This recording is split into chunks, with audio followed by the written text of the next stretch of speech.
साथियों, स्वागत है आप सभी का आपके अपने चैनल कॉन्टेक्स्ट क्लैरिटी में। आप हैं मेरे साथ एक ऐसी खबर पर चर्चा करने के लिए जो खबर के बाहर आने के बाद कनाडा के साथ साथ भारत के प्रति डबल स्टैंडर्ड सोच रखने वाले उन सभी कंट्रीज को भी निश्चित रूप से यह एहसास हो गया होगा कि यदि भारत के खिलाफ कोई साजिश रच के दबाव बनाने की कोशिश करते हैं तो हमें भी भारत की ओर से आने वाले स्ट्रिक्ट रिएक्शन के लिए तैयार रहना होगा। जी हाँ, भारत ने कुछ ऐसा ही मुंहतोड़ जवाब कनाडा को निज्जर हत्याकांड के विवाद के बीच दिया है।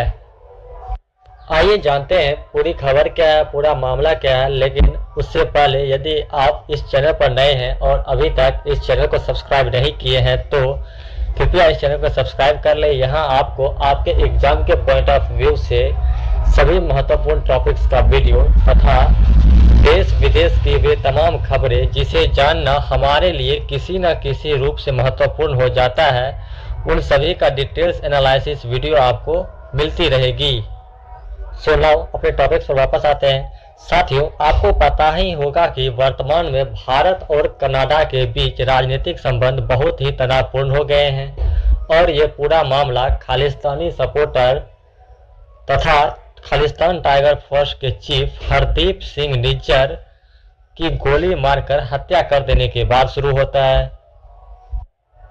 हरदीप सिंह निज्जर को भारत के द्वारा आतंकवादी घोषित किया गया था, जिसे कनाडा में जून 2023 को गुरुद्वारे के बाहर गोली मारकर हत्या कर दी जाती है। इसी हत्याकांड को लेकर कनाडा के प्रधानमंत्री जस्टिन ट्रूडो के द्वारा भारत पर तरह तरह के आरोप लगाए गए हैं। कभी ये आरोप लगाते हैं कि इस हत्याकांड के पीछे भारत का हाथ है, तो कभी ये कहते हैं कि भारत की सरकार लॉरेंस बिश्नोई गैंग के साथ मिलकर खालिस्तान के सपोर्टर को निशाना बना रहे हैं। ये सभी आरोप कनाडा बिना किसी ठोस सबूत के भारत पर लगाते रहे हैं। कनाडा के ट्रूडो सरकार के द्वारा ऐसा करने का एक महत्वपूर्ण रीजन कनाडा के आंतरिक राजनीतिक स्थिति भी है, जिसके बारे में हम बात अगली किसी और वीडियो में करेंगे। नाउ भारत हर बार कनाडा के द्वारा लगाए गए आरोप को यह कहकर नकारते रहा है कि ये सभी आरोप बेबुनियाद और राजनीति से प्रेरित है।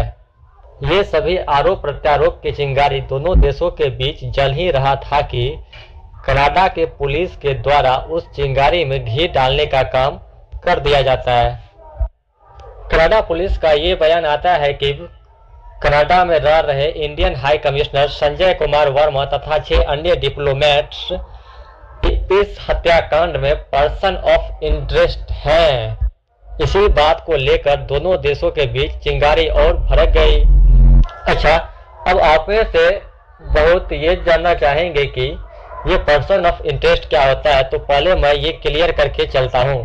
साथियों, कनाडा या वेस्टर्न कंट्रीज के पुलिस को यदि ये लगता है कि कोई व्यक्ति किसी घटना या कांड में शामिल हो सकता है तो वहां की पुलिस ये कहते हैं कि यह व्यक्ति उस घटना या कांड में पर्सन ऑफ इंटरेस्ट है, इससे पूछताछ करनी चाहिए।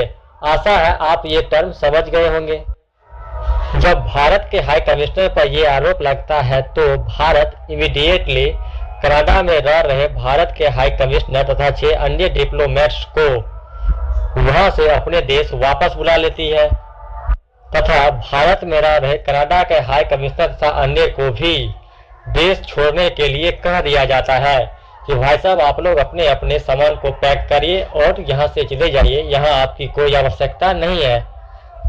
भारत का यह सख्त कदम कनाडा को इतनी नागवार गुजरती है कि कनाडा के विदेश मंत्री मेलानी जोली भारत पर व्यापारिक प्रतिबंध लगाने की धमकी भी दे देती है तथा कनाडा 5 आइज कंट्रीज के साथ मिलकर निज्जर हत्याकांड में भारत को घेरने के लिए ग्लोबल प्रेशर बनाने की कोशिश में जुट जाता है।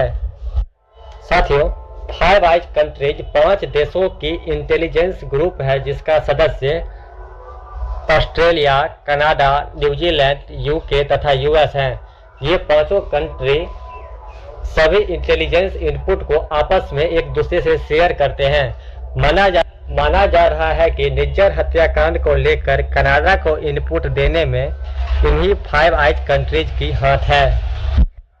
इन सभी घटनाओं के बाद तथा कनाडा के द्वारा भारत पर एक के बाद एक बेबुनियाद आरोप लगाए जाने के बाद भारत के लिए भी यह आवश्यक हो गया था कि कनाडा को टैकल करने के लिए उसे भी किसी ऐसे ही घटना को लेकर घसीटा जाए।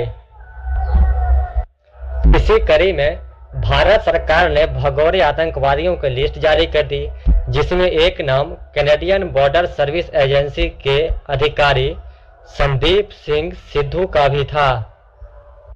आप इस घटना को लेकर न्यूज़पेपर के हेडलाइंस भी देख सकते हैं। भारत के द्वारा जारी की गई संदीप सिंह सिद्धू की प्रोफाइल भी आप देख सकते हैं। संदीप सिंह सिद्धू प्रतिबंधित इंटरनेशनल सिख यूथ फेडरेशन का सदस्य और सीबीएसई में कार्यरत था। सिद्धू पर पंजाब में आतंकी गतिविधियों को बढ़ावा देने का आरोप है। सरकार के मुताबिक बलविंदर सिंह सिद्धू की हत्या को अंजाम देने के लिए संदीप सिंह सिद्धू पाकिस्तान में मौजूद आतंकी लखबीर सिंह रोडी के संपर्क में था। साथियों, बलविंदर सिद्धू 1990 के दशक में पंजाब में आतंकवाद के खिलाफ लड़ाई लड़ने में महत्वपूर्ण भूमिका निभाई थी। आतंकवाद के खिलाफ लड़ने के लिए इन्हें शौर्य चक्र से सम्मानित भी किया गया था। अक्टूबर 2020 में उन्हीं के घर में उनकी हत्या कर दी गई थी। इसी हत्याकांड में कैनेडियन बॉर्डर सर्विस एजेंसी के अधिकारी संदीप सिंह सिद्धू का नाम भारत के द्वारा लिया गया है। साथियों, कनाडा हमेशा से ही भारत के द्वारा घोषित आतंकवादियों पर कार्रवाई करने के बजाय न केवल उसे अपने यहाँ पनाह देती है, बल्कि फ्रीडम ऑफ स्पीच के नाम पर उसे राजनीतिक सुरक्षा भी प्रदान करती है। इस स्थिति में भारत को अपनी सुरक्षा तथा अखंडता के प्रति पनप रहे खतरों से निपटने के लिए तथा अपने नागरिकों को आतंकियों से सुरक्षा प्रदान करने के लिए हमेशा से कुछ सख्त कदम उठाने की जरूरत पड़ती रही है। चाहे वह आतंकवाद को लेकर हो या खालिस्तान को लेकर, भारत इन दोनों से निपटने के लिए हमेशा सख्ती से पेश आता है। एनीवे, वर्तमान में भारत और कनाडा के बीच संबंध काफी खराब हो चुका है। अब आगे देखना होगा कि दोनों देशों के बीच के राजनीतिक संबंध कब तक नॉर्मल हो पाते हैं। क्या कनाडा वास्तव में भारत पर व्यापारिक प्रतिबंध लगाएगा? इस बारे में आप क्या सोचते हैं? इसको लेकर आप अपनी राय कमेंट बॉक्स में जरूर दीजिएगा। वीडियो अच्छा लगा हो तो वीडियो को लाइक कर दें तथा चैनल को सब्सक्राइब कर लें। Thank you and happy Diwali. Celebrate this festival of light with great Joy and happiness. Thanks again. जय हिंद।